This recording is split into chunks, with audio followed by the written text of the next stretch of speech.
নমস্কাৰ এই মুহূৰ্তত আহি পৰিছে ৰাজ্যখনৰ বাবে ৰাতিপুৱাৰ কেইবাটাও বিগ ব্ৰেকিং নিউজ। আজি হৈছে 5 জুন।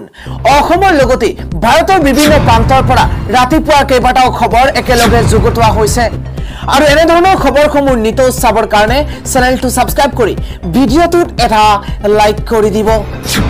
এই মুহূৰ্তত জনাই আছো এটা গুৰুত্বপূৰ্ণ খবৰ। 2024 চনৰ লোকসভা নিৰ্বাচনৰ শেহতীয়া নিৰ্বাচনৰ ফলাফল A to Z জনাই আছো। লোকসভা নিৰ্বাচনত 543 খন আসনৰ ভিতৰত বিজেপিয়ে লাভ কৰিছে 289 খন আসন।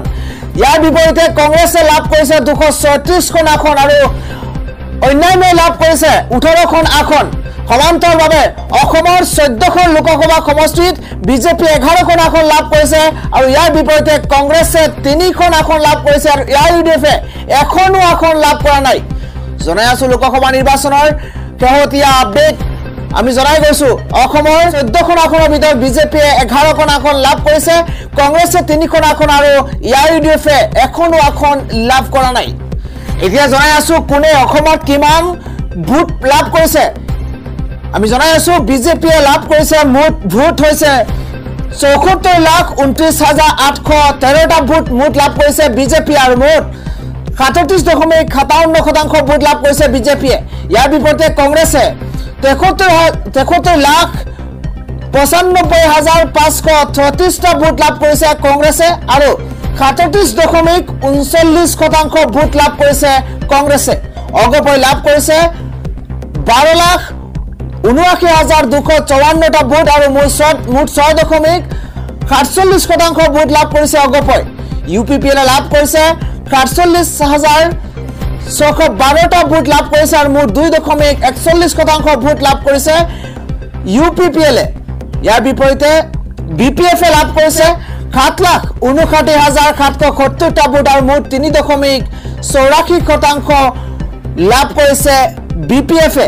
ইউডিএফে মুঠ ভোট লাভ কৰিছে 6,11,286টা ভোট লাভ কৰিছে আৰু মুঠ 3.9% ভোট লাভ কৰিছে। এতিয়া জনাই আছো কোন সমষ্টিত অসমৰ কোন সমষ্টিত কোনে বিজয় সাব্যস্ত কৰিছে, কোন পৰাজিত হৈছে। আমি জনাই আছো শোণিতপুৰৰ আপডেট। শোণিতপুৰত ৰঞ্জিত দত্তই বিজয় সাব্যস্ত কৰিছে আৰু প্ৰেমলাল গঞ্জুৱে ইতিমধ্যে পৰাজয় বৰণ কৰিছে। পৰাজয় হৈছে প্ৰেমলাল গঞ্জু। ইয়াৰ বিপৰীতে শিলচৰত পৰিমল শুক্লবৈদ্যই বিজয় সাব্যস্ত কৰিছে আৰু সূৰ্যকান্ত চৰকাৰ শিলচৰৰ পৰা পৰাজয়।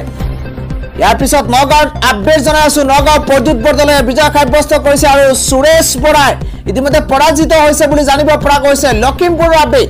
লখিমপুৰত প্ৰধান বৰুৱাই বিজয় সাব্যস্ত কৰিছে আৰু উদয় শংকৰ হাজৰিকাই ইতিমধ্যে পৰাজিত হৈছে বুলি জানিব পৰা গৈছে। কোকৰাঝাৰৰ আপডেট জনাই আছো। জয়ন্ত বসুমতাৰীয়ে বিজয় সাব্যস্ত কৰিছে কোকৰাঝাৰৰ পৰা আৰু কোকৰাঝাৰৰ পৰা খাম্পা বৰগয়াৰীয়ে ইতিমধ্যে পৰাজিত হৈছে। কাজিৰঙাৰ আপডেট জনাই আছো। কাজিৰঙাত কামাখ্যা প্ৰসাদ তাছাই ইতিমধ্যে বিজয় সাব্যস্ত কৰিছে আৰু ৰজনীনা তিৰ্কীয়ে কংগ্ৰেছৰ পৰা ৰজনীনা তিৰ্কী পৰাজিত হৈছে। কাজিৰঙা লোকসভা সমষ্টিৰ এটা বিগ আপডেট জনাইছো। কাজিৰঙাৰ পৰা কামাখ্যা প্ৰসাদ তাছাই ইতিমধ্যে বিজয় সাব্যস্ত কৰিছে আৰু ৰজনীনা তিৰ্কী কংগ্ৰেছৰ পৰা পৰাজিত হৈছে। সমান্তৰালভাৱে কৰিমগঞ্জত কৃপানাথ মাল্লাই বিজয় সাব্যস্ত কৰিছে আৰু হাফিজ ৰছিদ আহমেদ চৌধুৰীয়ে পৰাজিত হৈছে। কংগ্ৰেছৰ হাফিজ ৰছিদ আহমেদ চৌধুৰী কৃপানাথ মাল্লাই বিজয় সাব্যস্ত কৰিছে কৰিমগঞ্জৰ পৰা। গুৱাহাটীৰ আপডেট জনাইছো। বিজুলী কলিতা মেধিয়ে বিজয় সাব্যস্ত কৰিছে আৰু মীৰা বৰঠাকুৰ পৰাজিত হৈছে গুৱাহাটীৰ পৰা। ডিফুৰ পৰা আপডেট জনাই আছো। অমৰ সিং টিছু বিজয় সাব্যস্ত কৰিছে আৰু জয়ৰাম ইংলেণ্ড পৰাজিত হৈছে। ডিফুৰ আপডেট জনাইছো। আন এটা আপডেট ডিব্ৰুগড়ৰ সৰ্বানন্দ সোণোৱাল বিজয় সাব্যস্ত কৰিছে। লুৰিণজ্যোতি গগৈ অজাপৰ পৰা পৰাজিত হৈছে। ইয়াৰ বিপৰীতে ধুবুৰীৰ এটা বেয়া খবৰ জনাইছো যে ৰকিবুল হুছেইন কংগ্ৰেছৰ পৰা বিজয় সাব্যস্ত কৰিছে আৰু ইউডিএফৰ বদউদ্দিন আজমল পৰাজিত হৈছে ধুবুৰীৰ পৰা।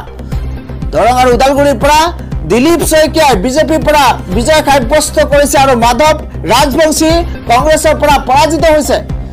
বৰপেটাৰ আপডেট জনাইছো। ফণীভূষণ চৌধুৰীয়ে অগপৰ পৰা ফণীভূষণ চৌধুৰী বিজয় সাব্যস্ত কৰিছে আৰু দীপ বায়ন কংগ্ৰেছৰ পৰা পৰাজিত হৈছে। এনেধৰণৰ 14টা লোকসভা সমষ্টিৰ আপডেট জনাইছো অসমত কোনে কোন স্থান দখল কৰিছে ইতিমধ্যে আপডেট আপোনালোকক A to Z জনাই আছো অসমত 10,519টা ভোট বিজেপিতকৈ বেছিকৈ পালে কংগ্ৰেছে অসমৰ এটা ডাঙৰ আপডেট জনাইছো যে অসমত কংগ্ৰেছে লাভ কৰিছে 31.48% ভোট আৰু ইফালে বিজেপিয়ে লাভ কৰিছে অসমৰ আপডেট জনাইছো বিজেপিয়ে লাভ কৰিছে 31.43% ভোট আৰু অসমত 10,519টা ভোট বিজেপিতকৈ বেছি পাইছে কংগ্ৰেছে গুজৰাটত গান্ধীনগৰত বিজেপিৰ বিজয়ী ধ্বজা 10 লাখৰো অধিক ভোটত গৃহমন্ত্ৰী অমিত শাহে জয়লাভ কৰিছে ইফালে 1.5 লাখ ভোটত বিজয়ী হৈছে প্ৰধানমন্ত্ৰী নৰেন্দ্ৰ মোদী বানানসীৰ পৰা মুঠ 6,12,970টা ভোটত জয়ী হৈছে প্ৰধানমন্ত্ৰী নৰেন্দ্ৰ মোদী এটা গুৰুত্বপূৰ্ণ খবৰ জনাইছো 2024 লোকসভা নিৰ্বাচনত অসমৰ পৰা ধুলিসাৎ হৈছে AIUDF তিনিখন আসনতেই খুচনীয়ভাৱে পৰাজিত হৈছে AIUDF দুবুৰীত বদৰুদ্দিন আজমলৰ খুচনীয় পৰাজয় 9 লাখতকৈও অধিক ভোটত পৰাজয়ৰ দিশে আজমল নগাঁৱত AIUDFৰ প্ৰাৰ্থী আমিনুল ইছলাম থাকিছে তৃতীয় স্থানত কৰিমগঞ্জত AIUDFৰ প্ৰাৰ্থী সাহাবুল ইছলাম চৌধুৰীয়ে নাপালে বৰ বিশেষ ভোট অসমৰ সংখ্যালঘু জনতাই এইবাৰ নস্যাৎ কৰিছে AIUDF তথা বদৰুদ্দিন আজমলক সৰকাৰ গঠনৰ কুচকাৱাজ আৰম্ভ কৰিছে কংগ্ৰেছ মিত্ৰজোঁটে আজি ইণ্ডিয়া এলায়েন্সৰ এক বিশেষ বৈঠক অনুষ্ঠিত হ'ব নীতিশ কুমাৰ আৰু চন্দ্ৰবাবু নাইডু এতিয়া হৈ পৰিছে কিং মেকাৰ জেডিইউ আৰু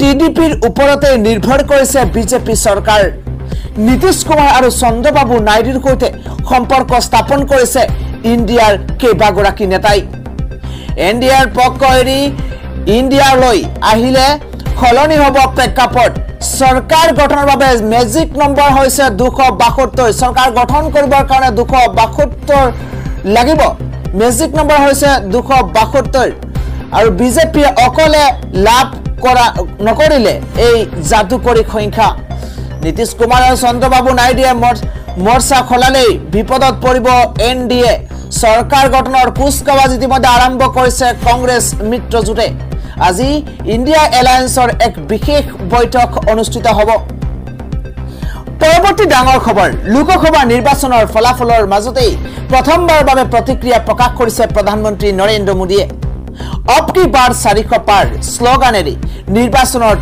জপিয়াই পৰা বিজেপিয়ে এককভাৱে সংখ্যা গৰিষ্ঠতাও অৰ্জন নকৰিলে যদিও অৱশ্য এনডিএ পুনৰ চৰকাৰ গঠন কৰাটো এক প্ৰকাৰৰ নিশ্চিত হৈ পৰিছে তাৰ মাজতে প্ৰধানমন্ত্ৰী নৰেন্দ্ৰ মোদীয়ে এক চেণ্ডেল যোগে তেওঁৰ প্ৰতিক্ৰিয়া প্ৰকাশ কৰিছে মোদীয়ে লিখিছে এক চেণ্ডেলত দেশৰ জনসাধাৰণে একেৰাহে তৃতীয়বাৰৰ বাবে এনডিএৰ ওপৰত বিশ্বাস প্ৰকাশ কৰিছে এয়া ভাৰতৰ ইতিহাসৰ এক অভূতপূৰ্ব মুহূৰ্ত এই মৰম আৰু আশীৰ্বাদৰ বাবে মই মোৰ প্ৰণাম জনাইছো নৰেন্দ্ৰ মোদীয়ে লিখিছে তেওঁ পুনৰ কয় যে মই দেশবাসীক আশ্বাস দিছো যে তেওঁলোকৰ আশা আকাংক্ষা পূৰণ কৰাৰ বাবে আমি নতুন শক্তি নতুন উৎসাহ আৰু নতুন সংকল্পৰ সৈতে আগবাঢ়িম মই সকলো কাৰ্যকৰ্তাক তেওঁলোকৰ অক্লান্ত পৰিশ্ৰমৰ বাবে আন্তৰিক কৃতজ্ঞতা জ্ঞাপন কৰিছো উল্লেখযোগ্য যে নিৰ্বাচন আয়োগৰ তথ্য অনুসৰি এনডিএ 292খন আসনত আৰু ইণ্ডিয়াই 233খন আসনত আগবাঢ়ি আছে কালিৰ আপডেট জনাইছো প্ৰধানমন্ত্ৰী নৰেন্দ্ৰ মোদীয়ে লিখিছে নিৰ্বাচন আয়োগৰ মতে এই পৰ্যন্ত বিজেপিয়ে 17খন আৰু কংগ্ৰেছে 51খন আসন লাভ কৰিছে এদৰে প্ৰধানমন্ত্ৰী নৰেন্দ্ৰ মোদীয়ে এক চেনেল যোগে দেশবাসীক উদ্দেশ্য কৰি কেতবোৰ তাৎপৰ্যপূৰ্ণ মন্তব্য কৰিছে